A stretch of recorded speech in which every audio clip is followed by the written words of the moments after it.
Sir, ഈ അന്തർദേശീയ മാധ്യമങ്ങളിൽ നിന്നുൾപ്പെടെ പുറത്തു വരുന്ന ചില വാർത്തകൾ കാണുമ്പോൾ നമുക്ക് തോന്നുന്നത് ഈ റഷ്യ ഉക്രൈൻ യുദ്ധം അവസാനിപ്പിക്കാൻ ആർക്കും താല്പര്യമില്ല എന്നാണ്. ആർക്കും താല്പര്യമില്ല എന്ന് മാത്രമല്ല, റഷ്യ ഉക്രൈൻ യുദ്ധം തുടർന്നു പോകണം എന്ന് ആർക്കൊക്കെയോ നിർബന്ധമുള്ളതുപോലെയാണ് നമുക്ക് തോന്നുന്നത്. പ്രത്യേകിച്ചും അമേരിക്കയ്ക്ക്. അമേരിക്കയ്ക്ക് ഏതെങ്കിലും രീതിയിൽ അത്തരമൊരു താല്പര്യമുണ്ടോ? ഉണ്ടെങ്കിൽ തന്നെ ഈ റഷ്യ ഉക്രൈൻ യുദ്ധം ഇന്ത്യയെ വളരെ പ്രതികൂലമായി ബാധിക്കുമോ? അല്ലെങ്കിൽ ഇന്ത്യയെ പ്രതികൂലമായി ബാധിക്കണം എന്നുകൂടി ട്രംപിന് നിർബന്ധമുണ്ടോ? ഉണ്ടെങ്കിൽ ഏത് രീതിയിലായിരിക്കും ഇന്ത്യയെ ബാധിക്കുക? ഇപ്പൊ നീ ഇത് ചോദിച്ച ചോദ്യം എന്ന് പറഞ്ഞാൽ ഈ താരിഫിന്റെ വിഷയമായിരിക്കും. ശരിക്കും പറഞ്ഞാൽ നമ്മൾ ദീർഘമായിട്ട് പരിശോധിക്കുമ്പോൾ ഈ ട്രംപ് പൊട്ടനാന്നേലും പറയുന്ന കാര്യത്തിനകത്ത് വലിയ കാര്യമുണ്ട്. റഷ്യ യുക്രൈൻ യുദ്ധത്തിനകത്ത് സാമ്പത്തികം നിയന്ത്രിക്കുന്നത് ഒരു പരിധി വരെ നമ്മളുടെ ചൈനയുടെയും ഈ പറഞ്ഞതുപോലെ ഇന്ത്യയുടെയും ക്രൂഡ് ഓയിൽ വാങ്ങുന്ന പൈസ കൊണ്ട് തന്നെയാണ് വലിയൊരു എമൗണ്ട് വരുന്നത്. അത് അവരുടെ ജി ഡി പിയെ ഇപ്പം വളരെ തളർന്നിരിക്കുന്ന സമയത്ത് അവരുടെ ജി ഡി പിയെ ഉയർത്തിപ്പിടിച്ചിരിക്കുന്നതും, അല്ലെങ്കിൽ ഈ പറയുന്ന പോലെ യുദ്ധത്തിന് കാരണമായിട്ടിരിക്കുന്ന പണം ഇതിൻ്റെതാണെന്ന് പറയുന്നതിനകത്ത് വാസ്തവമുള്ളതുമാണ്. അപ്പൊ അതിപ്പോ ഇയാൾ പറയുന്നതിനകത്ത് ഈ പറയുന്ന കാര്യം ശരിയാണെങ്കിൽ പോലും അത് എന്തൊരു പറച്ചിലാ പറയും. നമ്മുടെ രാജ്യത്തിനകത്തൊരു ഇപ്പൊ പാകിസ്ഥാനുമായിട്ട് നമ്മൾ യുദ്ധം ചെയ്യുക, നമ്മുടെ രാജ്യത്തിന്റെ ആഭ്യന്തര വിഷയം. അതിനകത്ത് പൈസ നമ്മൾക്ക് എവിടെ നിന്നൊക്കെ വരുന്നുള്ള കാര്യം വേറെ ആർക്കും തിരക്കേണ്ട കാര്യമില്ല. അപ്പൊ അതിനകത്ത് അങ്ങനെ തിരക്കേണ്ട കാര്യമില്ലെന്ന് വെച്ച് നോക്കുമ്പോൾ അത് അമേരിക്കക്ക് പറയേണ്ട കാര്യമില്ല.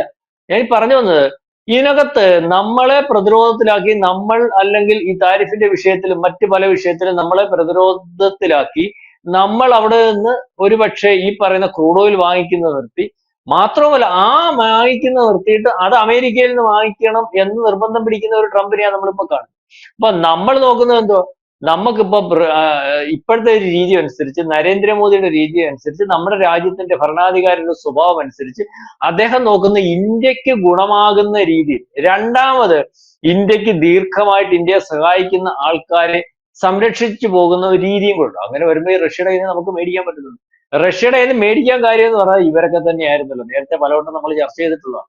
ഇവരൊക്കെ തന്നെ എന്ന് പറഞ്ഞാൽ ക്രൂഡ് ഓയിൽ ബാൻ റഷ്യക്ക് ഉക്രൈൻ യുദ്ധം വന്നപ്പോൾ നാറ്റോയും ഈ പറയുന്ന അമേരിക്കയും യൂറോപ്യൻ യൂണിയനും ഒക്കെ ഒരു ഭാഗത്ത് നിൽക്കുകയും അവർക്ക് ആ രീതിയിൽ ആ യുദ്ധം അങ്ങനെ തുടങ്ങിയതിന് എതിർപ്പ് പ്രകടിപ്പിക്കുന്നതിനും അത് പാടില്ലെന്ന് കാണിക്കുന്നതിന് ലോകത്തിൽ അവർ ഈ പറയുന്ന പോലെ ഇവർക്ക് ബാൻ ഏർപ്പെടുത്തുന്നു. അല്ലെങ്കിൽ നാറ്റോ രാജ്യങ്ങളും യൂറോപ്യൻ രാജ്യങ്ങളും അമേരിക്കയും ഒക്കെ പ്രത്യക്ഷത്തിൽ പറയുന്നത് ഞങ്ങൾ സാധനം മേടിക്കുന്നില്ല.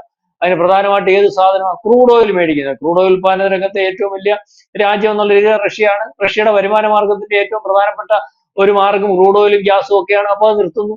അന്ന് ഈ പറഞ്ഞ ആ പോലെ ബൈഡൻ പറഞ്ഞത്, അല്ലെങ്കിൽ രഹസ്യമായിട്ട് ഇന്ത്യയെ വിളിച്ചു പറഞ്ഞത്, ഞങ്ങൾ നിർത്തുന്നു, ഞങ്ങൾക്ക് മേടിക്കാൻ പറ്റത്തില്ല, ലോകരാജ്യത്തിന് മുമ്പിൽ പ്രത്യക്ഷത്തിൽ ഇനി ക്രൂഡ് ഓയിൽ മേടിക്കാൻ പറ്റത്തില്ല. എന്നാൽ നിങ്ങൾ ചെയ്യേണ്ട ഒരു കാര്യം എന്ന് പറഞ്ഞാൽ GCC രാജ്യങ്ങളെ ഡിപ്പെൻഡ് ചെയ്യുന്ന ഒരു അവസ്ഥ വന്നാൽ അവർ ക്രൂഡ് ഓയിലിന്റെ വില കൂട്ടും.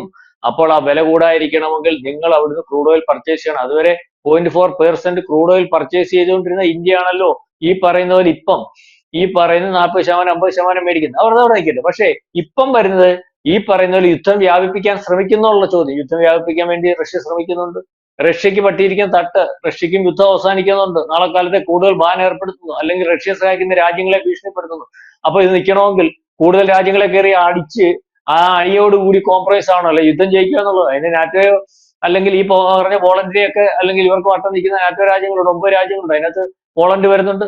പോളണ്ടിനോട് നേരത്തെ വൈരാഗ്യമുണ്ട്. ബ്രിട്ടൻ വരും, അല്ലെങ്കിൽ മറ്റു ചില രാജ്യങ്ങൾ ഇവരെ ആക്രമിക്കാനുള്ള സാധ്യത. അതിന്റെ മുന്നൊരുക്കത്തിന്റെ രീതിയിലേക്കുള്ള ബെലാറസുമായിട്ട് കഴിഞ്ഞ ദിവസം ഒരു സൈനിക അഭ്യാസം നടത്തിയപ്പോൾ റഷ്യയുടെ 9 മടങ്ങ് വായുവിനേക്കാൾ വേഗതയുള്ള മിസൈലൊക്കെ പരീക്ഷിച്ചു. അതായത് അത് അമേരിക്കയ്ക്ക് ഒരു ത്രെട്ടാണ്. അപ്പം ആ രീതിയിലേക്ക് യുദ്ധം അവസാനിപ്പിക്കാതെ വ്യാപിപ്പിക്കണമെന്ന് ഈ പറയുന്ന പോലെ റഷ്യക്ക് താല്പര്യമുണ്ട്. എന്നാലേ അവസാനിക്കുന്നുള്ളൂ.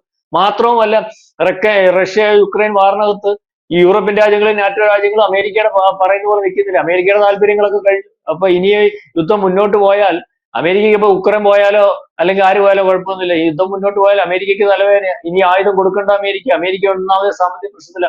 അതുപോലെ തന്നെ നാറ്റോയ്ക്കും നിരന്തരം യുദ്ധം നടക്കുന്നതുകൊണ്ട് പ്രശ്നങ്ങളാണ്. യൂറോപ്യൻ രാജ്യങ്ങൾക്ക് സാമ്പത്തിക ബുദ്ധിമുട്ടാണ്.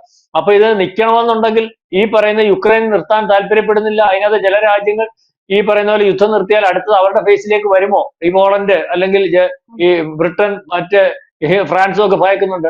ഇത് കഴിഞ്ഞാൽ അടുത്ത് അടിക്കാൻ റഷ്യ അടിക്കാൻ സാധ്യതയുള്ള ഞങ്ങളെ ആവുമെന്ന് പിടിച്ചിട്ട് ഈ യുദ്ധം എങ്ങനെ നിൽക്കട്ടെന്ന് വിചാരിക്കുന്നുണ്ട്. അപ്പൊ ഇത് തീരണമെങ്കിൽ ഒരു കൂട്ടായിട്ട് നടക്കണം. മാത്രമല്ല, ഈ കൂട്ടായിട്ട് നടന്നാൽ നമുക്ക് കുഴപ്പം വരുമെന്നുള്ള ചോദ്യമാണല്ലോ. നമുക്കൊരു കുഴപ്പം വരാനില്ല. കഴിഞ്ഞ ദിവസം സ്പുട്നിക് ഉണ്ടല്ലോ, അതിനകത്തൊരു വിശാലമായിട്ടുള്ള റിപ്പോർട്ട് വന്നിട്ടുണ്ടായിരുന്നു, അറിയോ? ഈ പറയുന്ന ഇപ്പം പറയുന്നുണ്ടല്ലോ, നമുക്ക് കോടാനുകോടി രൂപ അല്ലെങ്കിൽ നമ്മുടെ കയറ്റുമതി ഇറക്കുമതിക്കകത്ത് ഈ താരിഫ് ഏർപ്പെടുത്തിക്കൊണ്ട് നമുക്ക് വരാൻ പോകുന്ന, അമേരിക്കയിൽ നിന്ന് വരാൻ പോകുന്ന ഈ പറയുന്ന സാമ്പത്തിക നഷ്ടത്തെ അതിജീവിക്കാൻ സാധിക്കുന്ന രീതിയിലേക്കുള്ള ഒരു പാറ്റേണിലാണ് ഇപ്പം റഷ്യ നമുക്ക് എണ്ണ തരുന്നത്. കാരണം റഷ്യ എണ്ണയ്ക്ക് വില കുറച്ചുകൊണ്ടിരിക്കുകയാണ്. മാത്രമല്ല പറഞ്ഞിട്ടുണ്ട്, ഏത് ബാൻ ഏർപ്പെടുത്തിയാലും ഞങ്ങളുടെ രാജ്യത്തു നിന്ന് എണ്ണ മേടിക്കുന്ന രാജ്യങ്ങളെ ഭീഷണിപ്പെടുത്തുകയോ ആ എണ്ണയ്ക്ക് തടസ്സം നിൽക്കുന്ന ഒരു അവസ്ഥ വന്നാൽ, ഇപ്പോഴേ പറഞ്ഞിട്ടുണ്ട്, ഇതുവരെ വന്നിട്ടില്ല, വന്നാൽ ഞങ്ങൾ ഇടപെടും.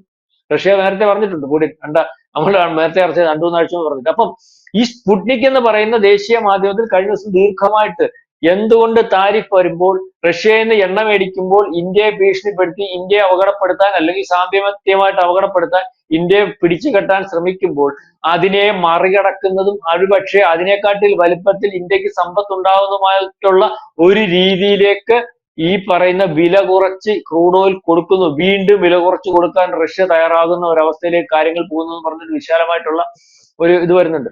മാത്രവുമല്ല, ഈ പറഞ്ഞ പ്രശ്നം ദീർഘമായിട്ട് ബാൻ ചെയ്യാനും മുറുക്കാനും ഒക്കെ പിടിമുറുക്കാനും ഒക്കെ, അല്ലെങ്കിൽ ഇന്ത്യയെ സാമ്പത്തികമായിട്ട് ഞെരുക്കാൻ തയ്യാറായാൽ റഷ്യ തീർത്തും കയറി അടിക്കും. റഷ്യ അടിച്ചു കഴിഞ്ഞാലുള്ള കുഴപ്പം എന്തെന്ന് പറഞ്ഞാൽ, ഇപ്പോഴും ഈ പറയുന്ന അവസരത്തിൽ 50% ക്രൂഡ് ഓയിൽ യൂറോപ്യൻ രാജ്യങ്ങൾക്ക് ഗ്യാസ് കൊടുത്തുകൊണ്ടിരിക്കുന്നത് ഈ റഷ്യ. അവരുടെ ക്രൂഡ് ഓയിലും ഗ്യാസും ഒന്നും ഇല്ലാതെ നാറ്റോ രാജ്യങ്ങൾക്കും യൂറോപ്യൻ രാജ്യങ്ങൾക്കും ഒന്നും പിടിച്ചു നിൽക്കാൻ പറ്റത്തില്ല. നമുക്ക് പലയിടത്തുനിന്ന് സാധനം വരാതിരുന്ന നമ്മുടെ ഊർജ്ജ പ്രതിസന്ധി അല്ലേ. അതായത് രാജ്യത്തിന്റെ കാര്യങ്ങൾ ഓടണം, അല്ലെങ്കിൽ ഊർജ്ജം ഉണ്ടാവണം, കറണ്ട് ഉണ്ടാവണം, മറ്റേതൊക്കെ ഇതിനെയൊക്കെ ആശ്രയിച്ച് വന്നത്. അപ്പൊ ഇപ്പൊ തന്നെ ഇനി ഈ യുദ്ധം അങ്ങോട്ട് മുറുക്കി കഴിഞ്ഞാൽ, നാളെ കാലത്ത് കയറി അടിച്ചു കഴിഞ്ഞാൽ ഉള്ള കുഴപ്പമെന്ന് പറയാം, ഇപ്പൊ ഉണ്ടാകുന്നതിന്റെ ഇരട്ടി വേണ്ടേ പറഞ്ഞ പെട്രോളിയം. യുദ്ധം ചെയ്യുമ്പോൾ പെട്രോളിയം അല്ലെങ്കിൽ ക്രൂഡ് ഓയിലിന്റെ അല്ലെങ്കിൽ ഡീസലിന്റെ ഒക്കെ അല്ല, ക്രൂഡ് ഓയിലിന്റെ ഉപയോഗം കൂടും. ഞാൻ പറഞ്ഞ ഡീസലിന്റെയും പെട്രോളിന്റെയും ആവശ്യം കൂടും, ഇതിനെക്കാട്ടി കൂടും. അപ്പൊ അത് ആ രീതിയിൽ നമുക്ക് വിൽക്കാനൊക്കെ.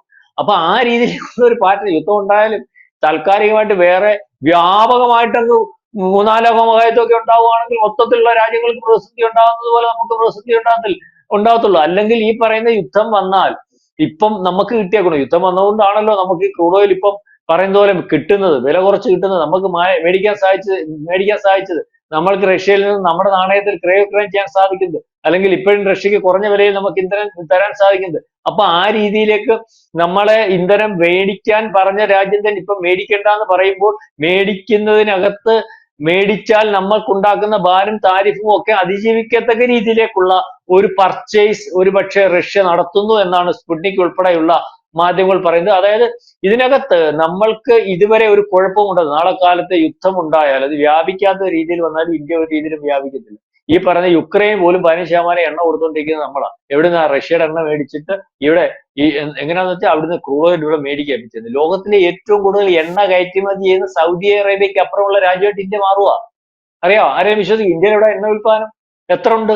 സൗദി അറേബ്യ ആണ് ലോകത്തിൽ ഏറ്റവും കൂടുതൽ എണ്ണ ഉൽപ്പാദിപ്പിക്കുന്ന രാജ്യത്തിനകത്തൊന്ന്. ഇപ്പം ഇന്ത്യയിൽ ഇവിടുന്ന് മേടിച്ച് നമ്മൾ ഇവിടെ സമ്പുഷ്ടീകരിച്ച് ക്രൂഡ് ഓയിൽ ഇവിടെ കൊണ്ടുവരിക, എന്നിട്ട് പെട്രോളും ഡീസലും ബാക്കിയുള്ള സംവിധാനങ്ങളാക്കുക, ബാക്കിയുള്ള രാജ്യങ്ങളിലേക്ക് കയറ്റുമതി ചെയ്യുന്നതിന്റെ വലിയ വലുപ്പത്തുണ്ട്. അപ്പം അമേരിക്ക കിടന്ന് കരയുന്നതിനകത്തും കാര്യം പറയുന്നതിനകത്തും ഒക്കെ കാര്യമുണ്ട്. അവർക്ക് അങ്ങനെ പറയേണ്ട കാര്യമില്ല. നമ്മൾ ജോലി ചെയ്തിട്ടില്ലേ, അല്ലെങ്കിൽ നമ്മൾ വാങ്ങിച്ചിട്ടില്ലേ, നമ്മളെ അവസരം മുതലാക്കിയിട്ടില്ലേ, നമുക്ക് അത്തരത്തിലുള്ള അവസരം കിട്ടിയിട്ടില്ലേ?